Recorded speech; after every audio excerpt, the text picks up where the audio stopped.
आता आपण हिला मसाला लावते. मी मीठ टाकते पहिलं, हळद,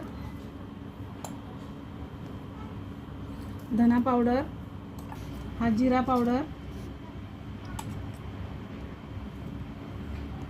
मसाले मी सर्व टाकून घेतलेले आहे आणि ह्याला आता एक एक करून लावायची काही गरज नाही. ह्याला मी असं मिक्स करून घेते मसाले सगळे.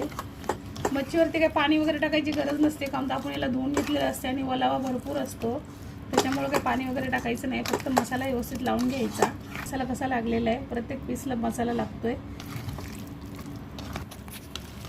हे बघा झालाय माझा मसाला लावून. बघा तिने मच्छी बनवून बघा. आता हिचा मी रस्सा बनवणार आहे. अद्रक लसूणची पेस्ट 1 चम्मच आहे.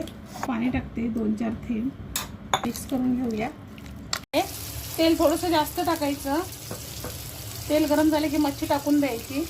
मच्छी फ्राय जेव्हा करतो आपण तेव्हा कधी पण ना गॅस स्लो ठेवायचा, म्हणजे मच्छी कडक फ्राय होते. माझी मच्छी फ्राय झालेली आहे. एवढी मस्त होते ही मच्छी. करून बघा. माझ्या रेसिपीला आवडलं तर मला शेअर करा, कमेंट करा, लाईक करा, सबस्क्राईब करा.